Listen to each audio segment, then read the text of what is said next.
Muy buenas noches, amigas y amigos de RCTV. Nuestro invitado de esta noche es un sacerdote, el padre Armando Janssens, pero es un sacerdote un poco fuera de lo común, porque además de sacerdote es químico industrial, es filósofo, es sociólogo y ha vivido muchos años en nuestro país. Padre Janssens, a mediados de los años 30, Venezuela inicia un proceso muy interesante de desarrollo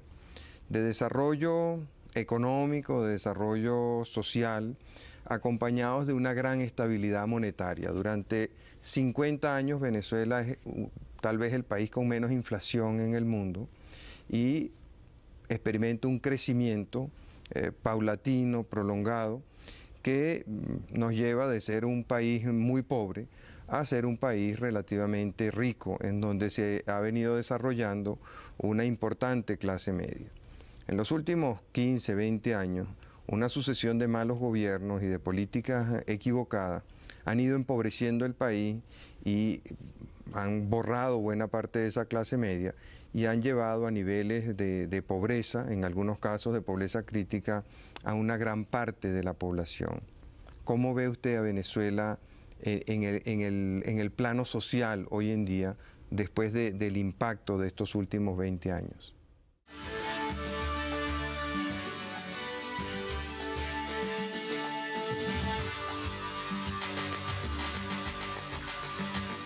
Gracias, Marcel.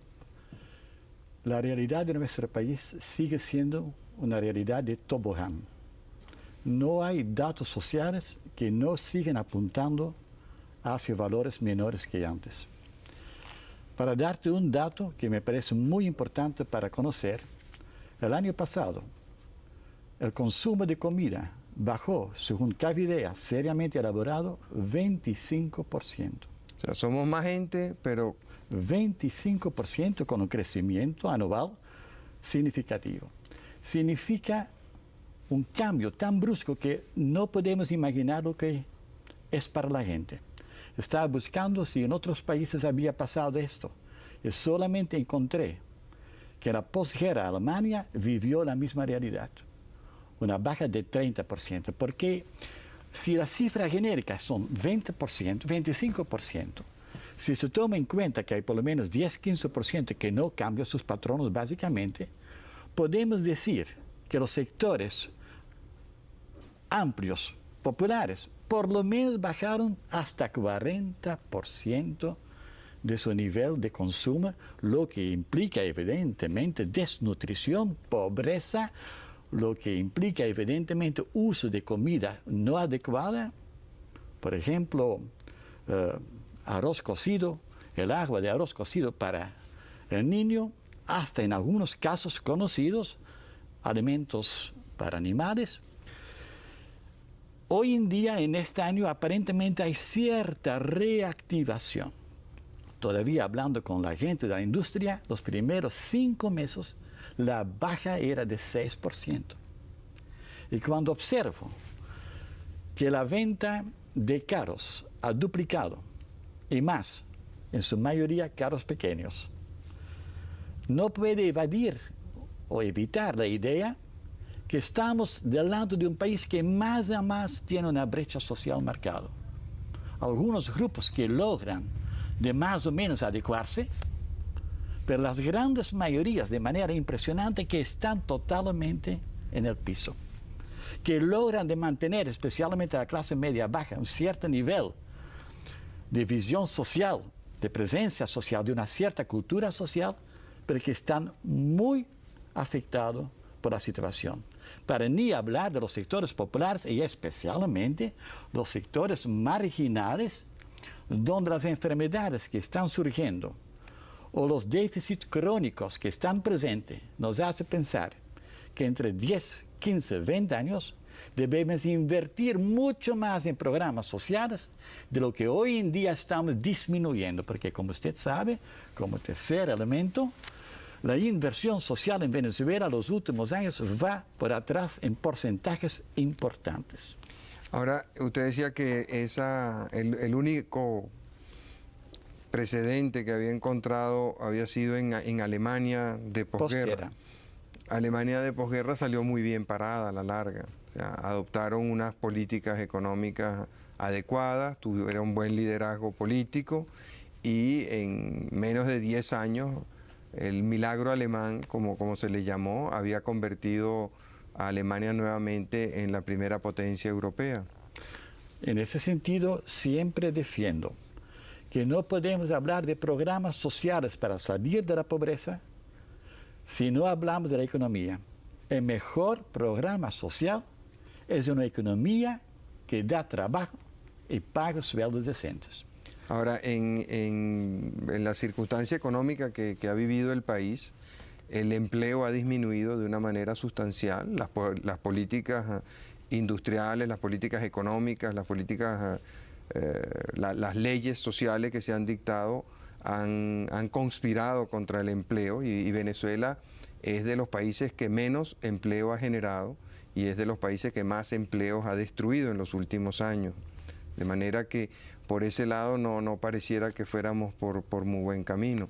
Y en materia de políticas económicas hemos ido dando bandazos de una política a otra. Sí,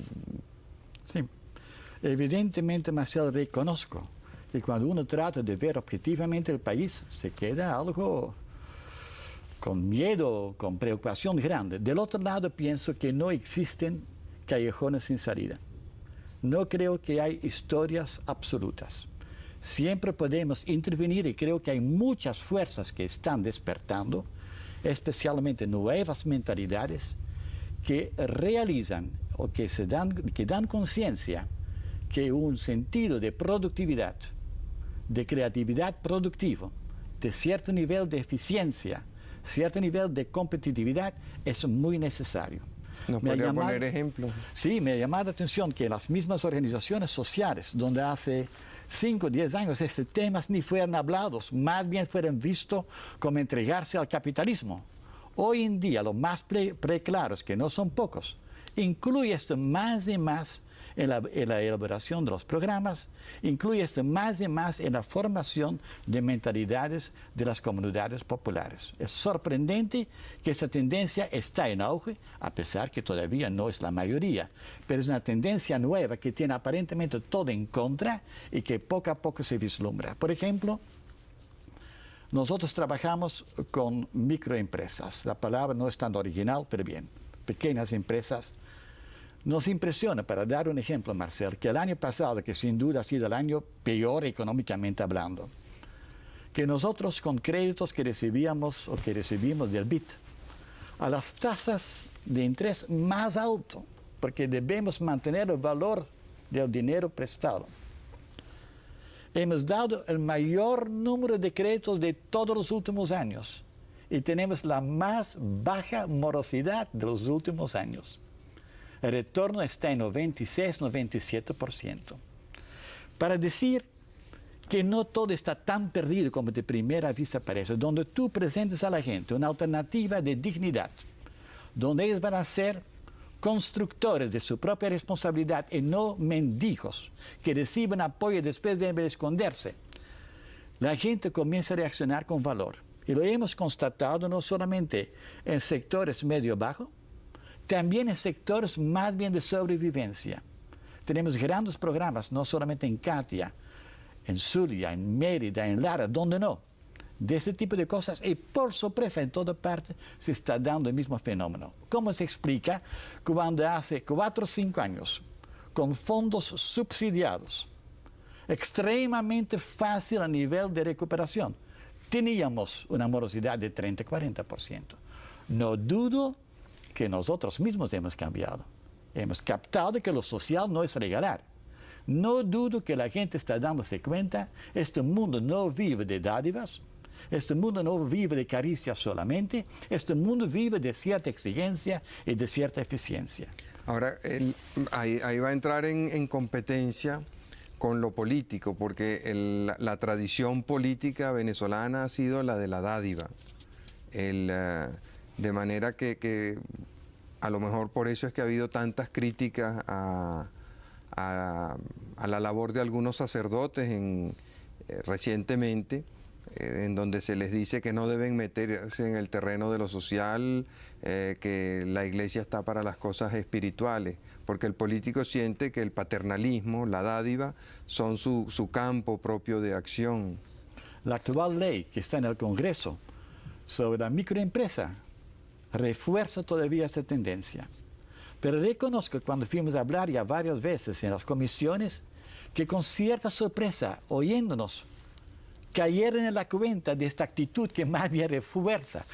Un pequeño productor que comienza con créditos muy subsidiados pierde la posibilidad de entrar en el mercado, porque a la hora que debe defenderse por sí mismo no funciona. Se acostumbró y se manejó con criterios que no permitan.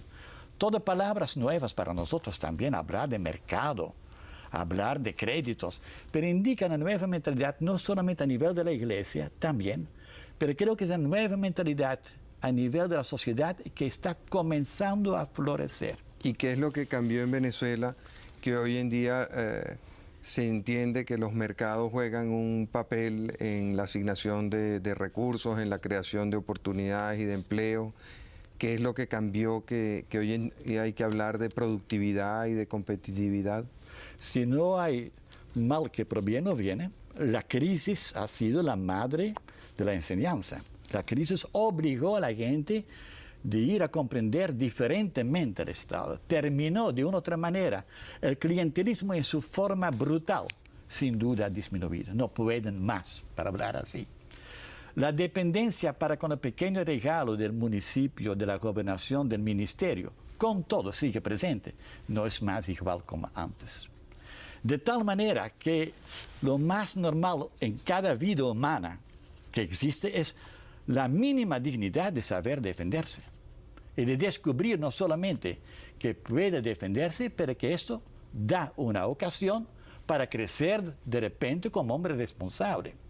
Me quedo impresionado para ver así pequeñas empresas de campesinos que hasta hace pocos años eran realmente marginales, especialmente en mentalidad, que hoy en día comienza a comprender lo que tú dijiste, lo que es mercado, comprende cuando ellos no logran de producir, de competir con los productores de papa de Colombia, comprende poco a poco que no es un problema de seguir bajando los precios de los insumos, ni de prohibir la entrada, sino que ellos deben aumentar su productividad. Por ejemplo, en Mérida nosotros tenemos varios programas campesinos, CESAP, el Grupo Social CESAP, con centros campesinos, donde nuestro gran objetivo ha sido aumentar productividad y promover diversidad, porque también la gente estaba acostumbrada a una acción y allá terminaban.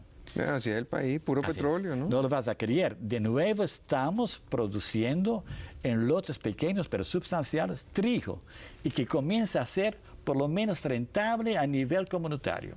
No creo que va a entrar en el gran mercado, pero por lo menos comienza para a entrar. La comunidad. Sí, sí, para la comunidad, realmente. Y con esta sensación nos estamos manteniendo. Creo que todo ese tipo de iniciativas, Marcelo, que están haciendo en docenas y centenares de organizaciones sociales, son de verdad signos que debemos ver con prudencia, porque ya hemos visto mucho, pero con cierta positividad. Vamos a cumplir unos compromisos. Al regreso quisiera que nos comentara un poco el impacto que esto está teniendo sobre el clientelismo tradicional, porque como le decía hace un momento, ya uno observa en ciertos niveles políticos, sobre todo los más comprometidos pues, con el populismo y con el paternalismo, una crítica a la labor de las organizaciones no gubernamentales, que son vistas en muchos casos con duda, con sospecha, con incomodidad. Ya regresamos.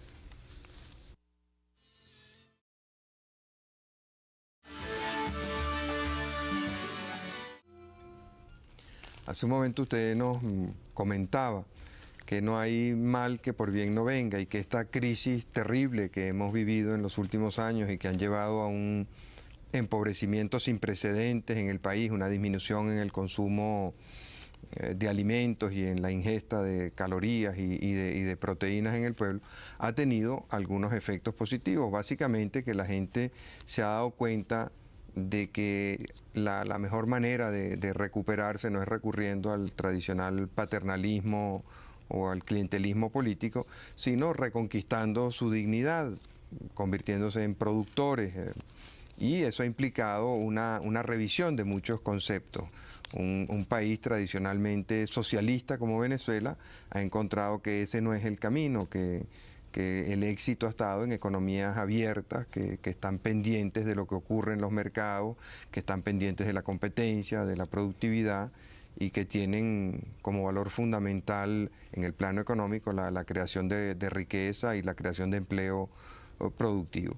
Esto, sin embargo, afecta a intereses políticos tradicionalmente fuertes en Venezuela. O sea, los grupos de formación autoritaria, bien sea de orientación cristiana algunos o de orientación marxista otros, ven con muy malos ojos este tipo de apertura, en donde sobre todo sienten que es una amenaza a su forma tradicional de hacer política. Y por eso ha habido grandes críticas a la participación de la iglesia o de los sacerdotes o de movimientos, organizaciones no gubernamentales que predican este tipo de ideas, y eso ha sido, pues, han sido objeto de muchos regaños. Lo mismo se lo digo pues con la experiencia de que a los medios de comunicación también nos pasa lo mismo. Pues el comisario Petkov de vez en cuando nos regaña y persigue a los periodistas y los asusa y los regaña, pues, porque no dicen lo que él quiere que digan. Pues. El mismo admirable Petkov hace algunos meses habló de las fundaciones que roban plata en cantidad o mal usan plata. En conversaciones personales con él, entre varios amigos, él aclaró en aquel momento que estaba hablando de fundaciones públicas. Como usted sabe, muchos organismos oficiales han creado cantidad de organismos públicos. Hay, por ejemplo, hoy en día gobernaciones con más de 30 fundaciones. Bueno, dicen que el que hace la ley hace la trampa, y ellos pues hicieron la ley esa de salvaguarda, ahora tienen que buscarle la vuelta. Evidentemente. Nosotros muchas veces hemos propuesto, primero de todo, que el registro anota si es una fundación pública o privada, para comenzar a diferenciar sin que pretenda decir que todo lo público es de antemano malito. De nuestro lado, de las organizaciones privadas, hay una redefinición que los partidos no están acostumbrados. Nosotros antes éramos marginales, éramos más bien caritativos, formamos parte de la sociedad desconocida. Hoy en día, con un nuevo concepto, un nuevo sentimiento, la famosa sociedad civil, estamos redescubriendo que al lado de la relación Estado-habitante existe una riqueza civil mucho más grande de lo que antes podíamos imaginar. Al mismo tiempo, la misma crisis obligó a mucha gente a tomar iniciativas para buscar soluciones. Y así ha nacido en Venezuela 1 millar de iniciativas nuevas los últimos 7 u 8 años, que la mayoría se definen conceptualmente como institución privada de interés público. Oiga bien, es un concepto nuevo. No trabajamos más en una isla, qué bella es, qué buenos somos. Nos metemos en la total sociedad y somos interlocutores y exigimos que esa sociedad, que es propiedad de todos, sea atendida no solamente por el sector oficial, por el Estado, sino en armonía, en relación, en conversación con esa sociedad que se organiza desde sus propias iniciativas. Objetivamente, Marcel, quizás tengo una tendencia de ser optimista.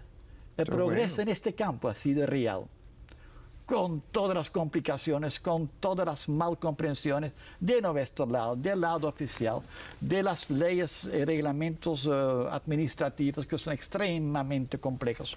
Dejando al lado, hay poco a poco una nueva conciencia, también en los partidos, a pesar que lógicamente sienten que su poder absoluto de antes comienza a debilitarse. Los más preclaros en todos los partidos de fondo aceptan el fenómeno, lógicamente tratan que no se vuelca contra ellos. Ok, hasta allá ellos juegan lo cual su es válido, papel, y no lógicamente, debe ser. a nosotros para no dejarnos cooptar ni por el Estado ni por estos partidos.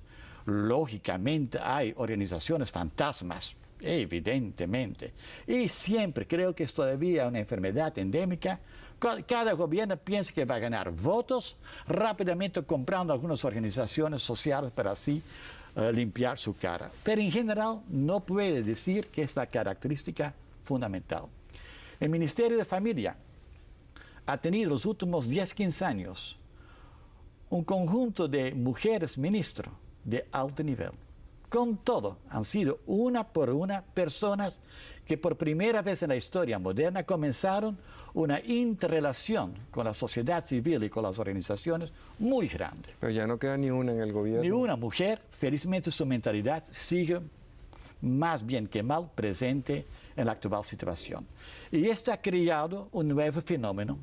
Por toda parte, no hay pueblo, no hay sector, no hay, para hablar así, barrio, donde no existe no solamente la famosa asociación de vecinos, muchas veces partidizado, ya sabemos, pero organizaciones de todo tipo.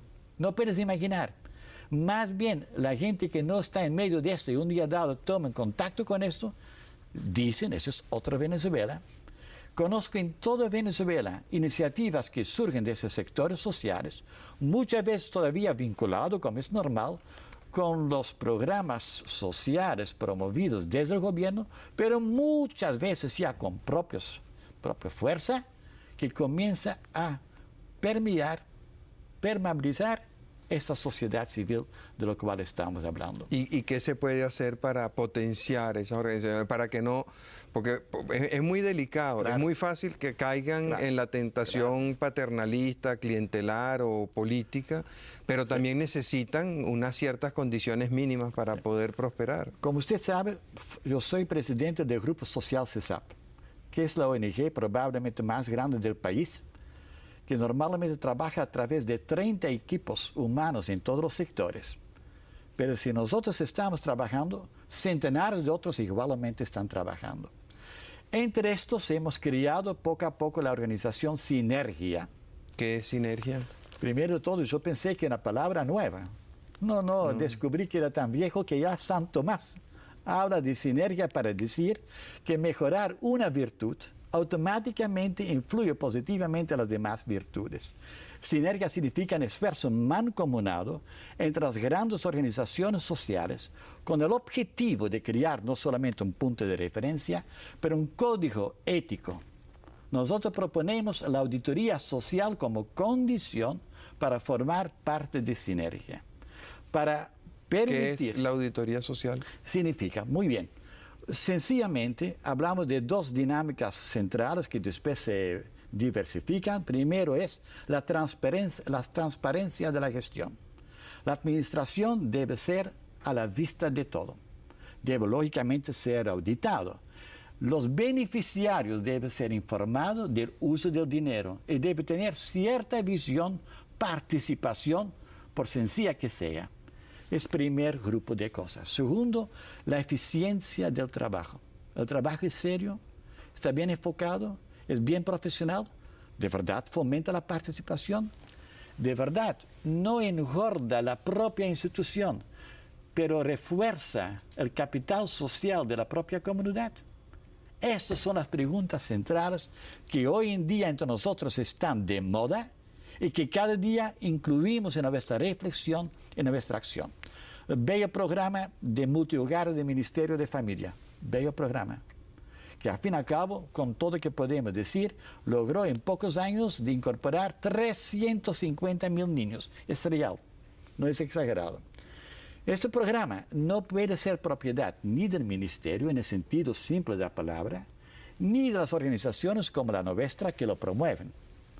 A través de iniciativas, por ejemplo, de Sinergia y otras iniciativas, vamos a intentar de promover que las comunidades se apropian de estas iniciativas. Reconozco, Marcel, que la historia de los movimientos sociales como los sindicatos, como los gremios, no han dado buen ejemplo, por lo cual hay una tendencia de repetir lo mismo que antes. también reconozco que con un acompañamiento, con una seriedad, con formación de conciencia, con formación práctica para que sepan manejar esto, se logra cada día más en toda parte del país gente, comunidades que comienzan a enseriarse en base de ese tipo de cosas, como te estoy explicando, comienza a orientar su esfuerzo. ¿Y por qué no se puede hacer ese mismo esfuerzo en los gremios o en los sindicatos? ¿Qué dificulta? Me gusta que lo dices. Lógicamente no tenemos alcance sobre eso, tampoco podemos tener la pretensión, pero sí, tenemos la fantasía para hablar así, que nuestro ejemplo, en nuestra conversación con gremios y sindicatos, comienza a promover una prudente nueva conciencia. Eso no es trabajo de 5 años, es trabajo de largo tiempo y no me hago demasiada ilusión. Pero si logramos de nuevo de dar, perdóname la palabra, a la decencia, la figura central de la sociedad, y no al chanchullo, como decimos, ni al arreglo rápido, creo que estamos aportando algo muy fundamental.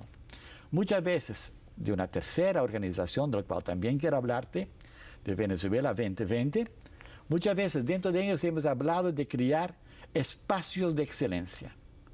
Si tú, Marcel, logras que el Canal 2, para hablar así, es un ejemplo sano de buena gerencia, de buena convivencia, de seriedad administrativa, si la enfermera y el médico logra que su departamento, no estoy hablando de hospital, funcione con seriedad, que se atiendan, que se tomen en cuenta todas las exigencias básicas, así proponemos de crear espacios de excelencia. No me hago demasiada fantasía sobre esto, pero creo que un cambio de mentalidad, que es la exigencia fundamental de nuestra sociedad, nace de este tipo de iniciativas. Lograr no solamente castigar lo que no nos está funcionando, lo que se hace mal, pero promover lo que debería ser la nueva actitud. ¿Y qué impacto está teniendo eso en el país? O sea, ¿son organizaciones de qué tamaño las que estamos hablando? No, estas organizaciones poco a poco tienen miles de profesionales, o de técnicos, o de voluntarios de alto nivel, o de gente de comunidades colaborando. ¿A cambio de qué? A cambio de mejor calidad de vida. Lógicamente, confieso, hay una cierta mística en esto, que se nutre normalmente sea de motivos profundamente sociales, cristianos, o lo que sea, pero ese es valor. Y lógicamente que nuestra iglesia es la mayor ONG de todos, sin excepción. Pero con todo es impresionante como la propia sociedad ha provocado cierto sentimiento de, epa, no podemos permitir que eso se eche a perder. Y que hay reacciones positivas. Yo también encuentro esto en el campo industrial de los empresarios. Hasta lo encuentro también en el campo político. Por toda parte se ve gente que cuando se reconocen, se siente más cercano y más dispuesto para comenzar a trabajar en función de algo mejor. Repito, Marcel, si no logramos de bajar el desempleo, si no logramos de crear un nivel de vida mejor, todo eso se queda en buenas palabras, Pero si logramos de salir paulatinamente de la crisis, no demasiado rápido, si logramos de hacerlo a través de esfuerzo y no a través de regalos, si logramos de crear una economía muy democratizada, si creamos una seguridad social coherente, eficaz, tenga la impresión que tenemos todos los ingredientes para que esta nueva mentalidad pueda florecer a plenitud. Vamos a cumplir unos compromisos. Al regreso quisiera referirme al tema del empleo. Usted ha insistido en él y yo personalmente creo que es el reto más importante que tiene Venezuela. O sea, si nosotros no somos capaces de crear empleo digno, además, porque empleo no es cualquier cosa, cualquier labor, debe ser digno. El país no va a salir de la crisis y de hecho vemos que incluso las sociedades industrializadas más problematizadas ahorita lo están en razón del desempleo. Ya regresamos.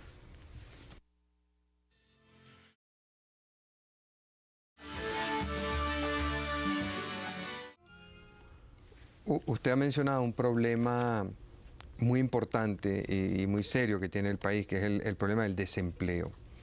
En Venezuela hemos visto cómo el desempleo ha venido creciendo en los últimos 15 años y peor que eso, cómo ha venido aumentando eso que llaman la economía informal, que en el fondo no es más que buhonería. Gente que no consigue empleo o porque no tiene la preparación necesaria o porque no hay empleo y entonces se dedica a vender de todo, pues en la calle, chucherías, baratijas, revistas, lavar carros, cuidar carros, en fin, todas esas formas de empleo que requieren poca calificación y que están muy mal organizadas, no están protegidas ni legalmente ni por ningún sistema de asistencia pública ni social.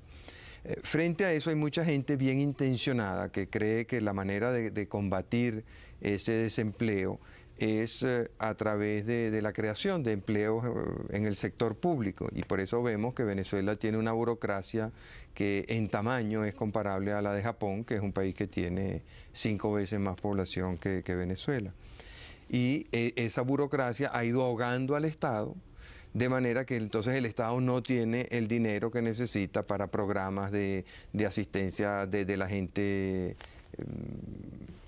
minusválida o de la gente más necesitada o de la educación, y han ido chupando recursos de una serie de actividades muy importantes, o se han cogido los recursos que estaban disponibles en el Seguro Social para poder mantener ese aparato burocrático al cual no le encuentran salida. Entonces, agotadas esas vías, piensan que a través de la legislación se pueden crear condiciones favorables para el empleo y hemos visto que no. Pues hemos visto que en los últimos 7 años hemos hecho 2 reformas de la ley del trabajo y tendremos que hacer otra dentro de pocos años porque esto tampoco va a resolver el problema. De manera que estamos frente a un problema difícil. Europa no ha encontrado respuesta a este problema. Tiene sistemas de asistencia social colapsados, que no tienen los recursos ni la manera de generar los recursos para atender sus necesidades, y a la vez el desempleo está creciendo y creciendo. De manera que es complicada la cosa. ¿Qué nos puede decir usted sobre este problema? Marcelo, yo personalmente nací como joven en la gran fantasía del desarrollo. Yo nací, digamos, como joven adulto en la época posguerra, para hablar así, y participé a esa fascinante época donde las sociedades europeas lograron estructurar una dinámica social, una seguridad social superlativamente interesante. Más bien, si me hizo sacerdote y vine a Venezuela, de fondo, detrás de eso estaba, quiero ir a aportar para también intentar lograr procesos similares. Así que me siento muy identificado con todo lo que ayuda para que la sociedad global, mayor número de gente, logre de convivir en cierta equidad, es evidentemente. Reconozco que a través de los años he sido obligado no de replantear los objetivos por los cuales quiero vivir, sino la manera para lograrlo. Cuando, por ejemplo, hoy en día dice hay tanto desempleo, lógicamente con la modernidad, la cibernética, menos trabajo, me llama la atención que el país con mayor modernidad, Estados Unidos, tiene solamente 5% de desempleo. Quizás contrario a lo que la gente piense, cuando Blair comienza su trabajo en Inglaterra, un país de 6% de desempleo. Sí, el país de menos desempleo en Europa. Holanda, que ha logrado, como nadie, reajustar su dinámica social sin crear grandes tensiones, tienen también de lo más bajo en comparación. Otros países llegan a cifras enormes, 14, 15, 18, 24. Venezuela, cuando usted reconoce que 50% es marginalidad y 50% desempleo. Claro.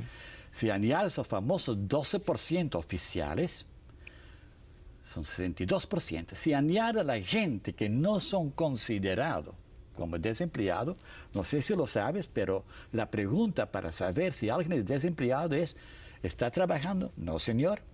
¿Buscaste trabajo la última semana? No, no es desempleado. Porque es un criterio de una sociedad totalmente sólida que todavía no funciona. Así que, sin exagerar, 65% y algo más de la población está fuera de la formalidad del trabajo. Y si allá tomas el número de empleados públicos, toda la situación está clara.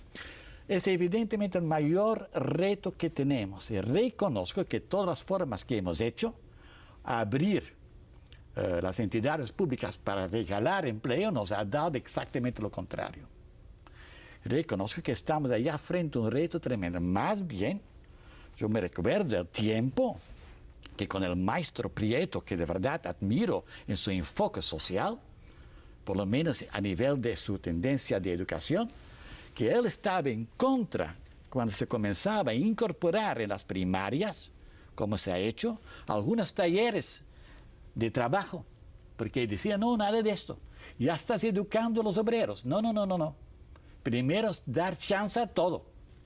Ese dar chance a todo ha significado dar chance a muy pocos, porque la mayoría entró en esa dinámica de bachillerato, logran o no logran, están trancados.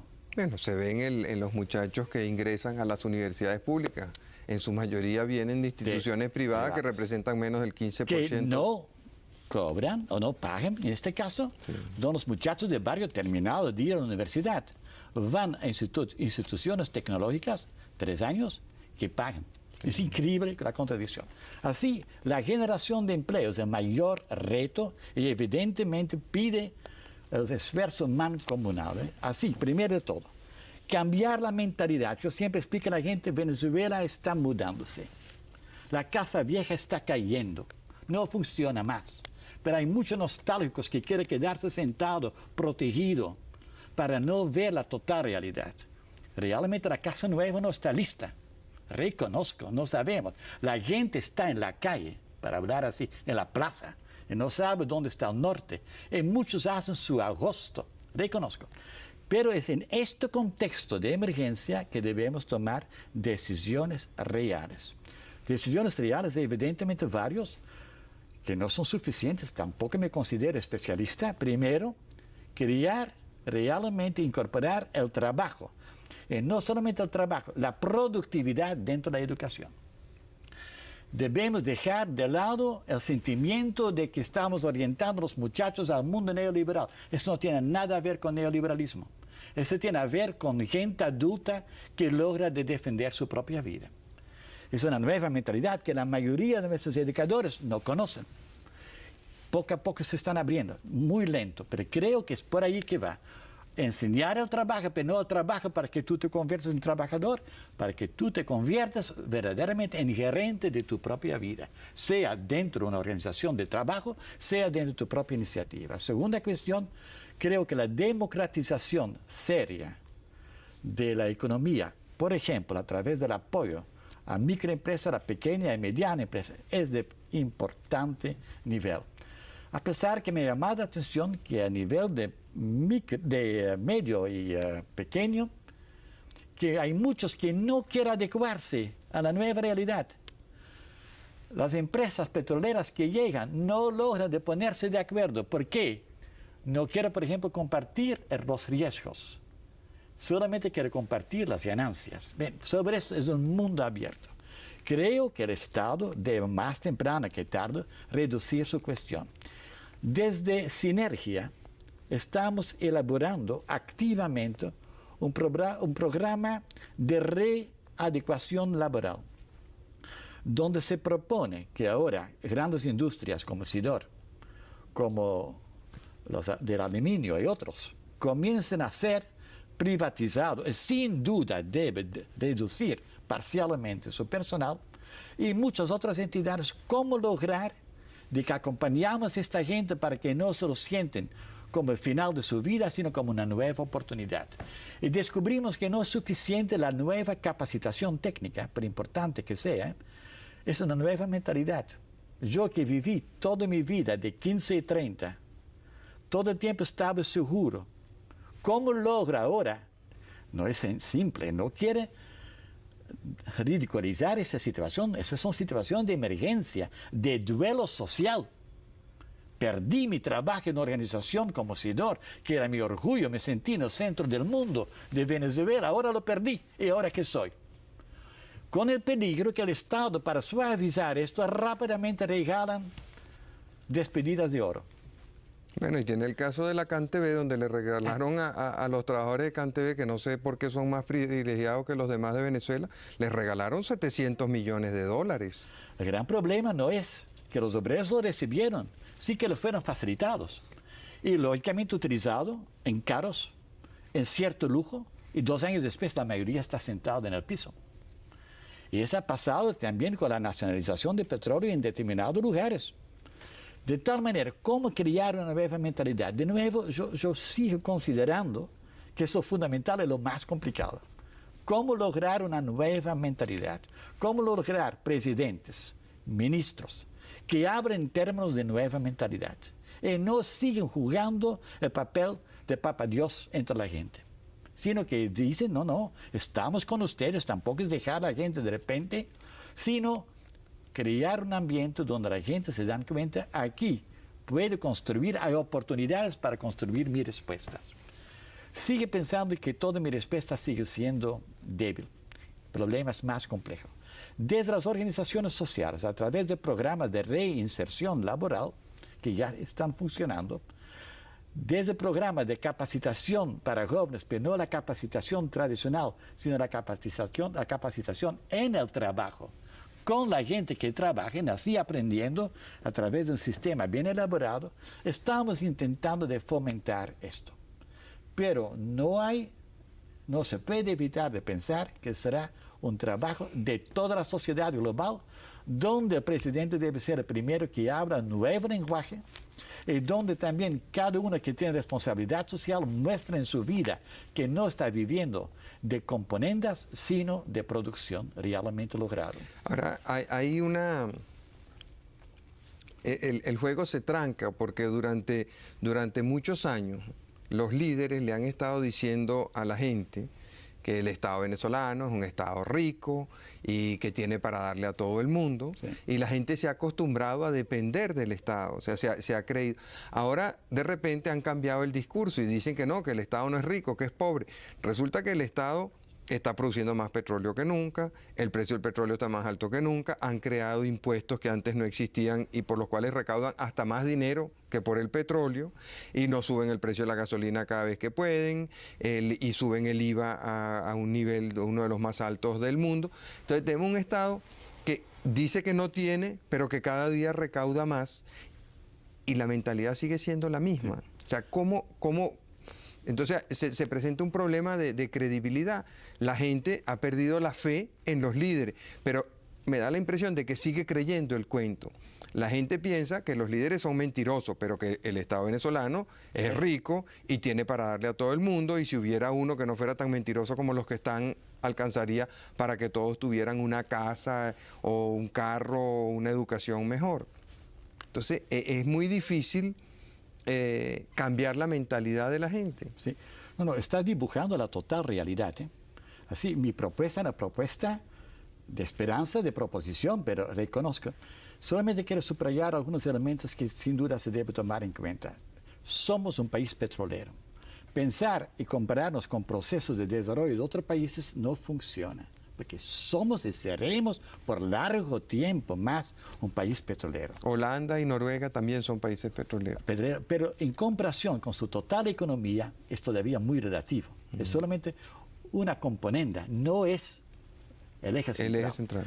Donde entre nosotros, yo admiro a PDVSA, a Justi, a toda esa gente, tengo una admiración para la vitalidad de sus propuestas, nos están regalando casi demasiado, para hablar así. Del otro lado es inevitable.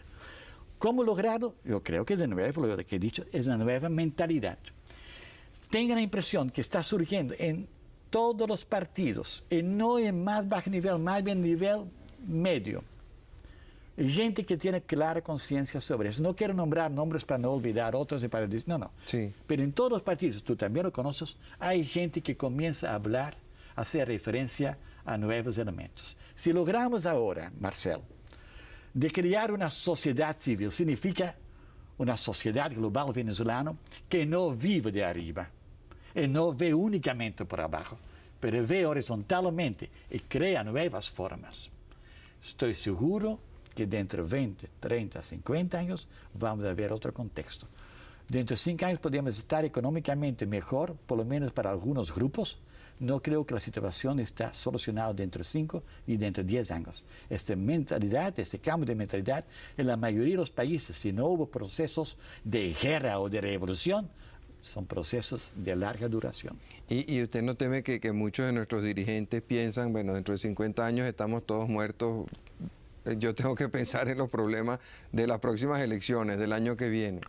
Nosotros estamos promoviendo, con sinergia, con CESAP, con otros, lo que hemos llamado escuelas de gerencia social, escuelas prácticas de gerencia social, donde de verdad estamos tratando que los nuevos líderes sociales del futuro parten de otras bases.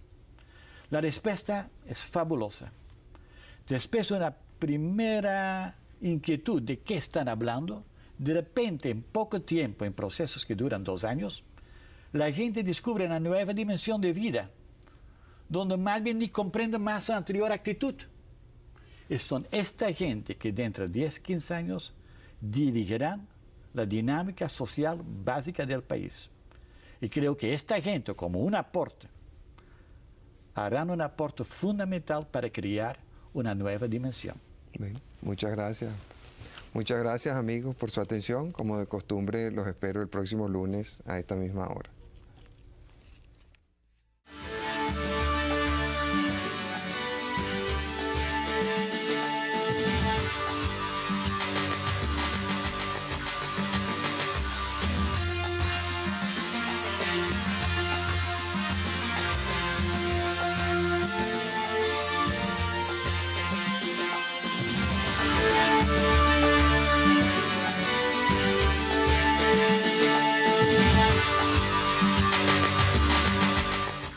De mentalidades de las comunidades populares. Es sorprendente que esta tendencia está en auge, a pesar que todavía no es la mayoría, pero es una tendencia nueva que tiene aparentemente todo en contra y que poco a poco se vislumbra. Por ejemplo, nosotros trabajamos con microempresas. La palabra no es tan original, pero bien, pequeñas empresas.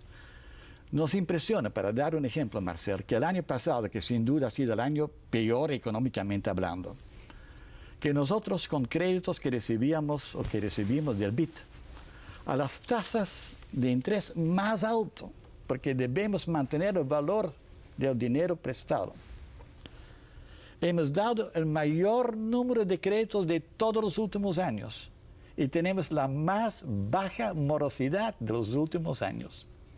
El retorno está en 96-97%. Para decir que no todo está tan perdido como de primera vista parece, donde tú presentes a la gente una alternativa de dignidad, donde ellos van a ser constructores de su propia responsabilidad y no mendigos que reciben apoyo y después deben esconderse, la gente comienza a reaccionar con valor. Y lo hemos constatado no solamente en sectores medio-bajo, también en sectores más bien de sobrevivencia. Tenemos grandes programas, no solamente en Katia, en Zulia, en Mérida, en Lara, donde no, de ese tipo de cosas. Y por sorpresa, en toda parte se está dando el mismo fenómeno. ¿Cómo se explica cuando hace 4 o 5 años, con fondos subsidiados, extremadamente fácil a nivel de recuperación, teníamos una morosidad de 30-40%? No dudo. Muy buenas noches, amigas y amigos de RCTV. Nuestro invitado de esta noche es un sacerdote, el padre Armando Janssens, pero es un sacerdote un poco fuera de lo común, porque además de sacerdote es químico industrial, es filósofo, es sociólogo y ha vivido muchos años en nuestro país. Padre Janssens, a mediados de los años 30, Venezuela inicia un proceso muy interesante de desarrollo económico, de desarrollo social, acompañados de una gran estabilidad monetaria. Durante 50 años Venezuela es tal vez el país con menos inflación en el mundo y experimenta un crecimiento paulatino, prolongado, que nos lleva de ser un país muy pobre a ser un país relativamente rico, en donde se ha venido desarrollando una importante clase media.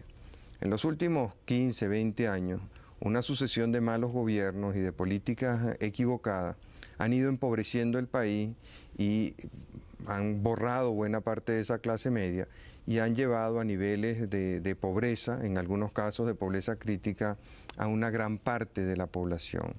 ¿Cómo ve usted a Venezuela en el plano social hoy en día, después del impacto de estos últimos 20 años?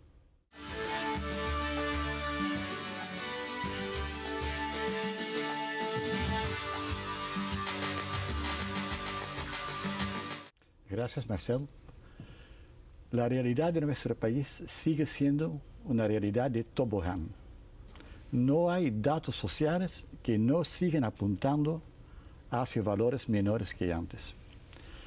Para darte un dato que me parece muy importante para conocer, el año pasado el consumo de comida bajó, según Cavidea, seriamente elaborado, 25%. O sea, somos más gente, pero 25% con un crecimiento anual significativo. Significa un cambio tan brusco que no podemos imaginar lo que es para la gente. Estaba buscando si en otros países había pasado esto y solamente encontré que en la posguerra Alemania vivió la misma realidad, una baja de 30%, porque si las cifras genéricas son 20%, 25%, si se toma en cuenta que hay por lo menos 10-15% que no cambian sus patronos básicamente, podemos decir que los sectores amplios, populares, por lo menos bajaron hasta 40% de su nivel de consumo, lo que implica evidentemente desnutrición, pobreza, lo que implica evidentemente uso de comida no adecuada, por ejemplo, arroz cocido, el agua de arroz cocido para el niño, hasta en algunos casos conocidos, alimentos para animales. Hoy en día, en este año, aparentemente hay cierta reactivación. Todavía hablando con la gente de la industria, los primeros 5 meses, la baja era de 6%. Y cuando observo que la venta de carros ha duplicado y más en su mayor programa social, es una economía que da trabajo y paga sueldos decentes. Ahora, en la circunstancia económica que ha vivido el país, el empleo ha disminuido de una manera sustancial. Las políticas industriales, las políticas económicas, las políticas, las leyes sociales que se han dictado han conspirado contra el empleo y Venezuela es de los países que menos empleo ha generado y es de los países que más empleos ha destruido en los últimos años. De manera que por ese lado no pareciera que fuéramos por muy buen camino. Y en materia de políticas económicas hemos ido dando bandazos de una política a otra. Y... Sí, evidentemente, Marcel, reconozco que cuando uno trata de ver objetivamente el país, se queda algo con miedo, con preocupación grande. Del otro lado, pienso que no existen callejones sin salida. No creo que hay historias absolutas. Siempre podemos intervenir y creo que hay muchas fuerzas que están despertando, especialmente nuevas mentalidades que realizan o que dan conciencia que un sentido de productividad, de creatividad productiva, de cierto nivel de eficiencia, cierto nivel de competitividad es muy necesario. ¿Nos podría poner ejemplos? Sí, me ha llamado la atención que las mismas organizaciones sociales, donde hace 5 o 10 años estos temas ni fueran hablados, más bien fueran vistos como entregarse al capitalismo. Hoy en día, los más preclaros, que no son pocos, incluye esto más y más en la elaboración de los programas, incluye esto más y más en la formación de carros pequeños. No puede evadir o evitar la idea que estamos delante de un país que más y más tiene una brecha social marcada. Algunos grupos que logran de más o menos adecuarse, pero las grandes mayorías de manera impresionante que están totalmente en el piso, que logran de mantener especialmente la clase media baja un cierto nivel de visión social, de presencia social, de una cierta cultura social, pero que están muy afectados por la situación.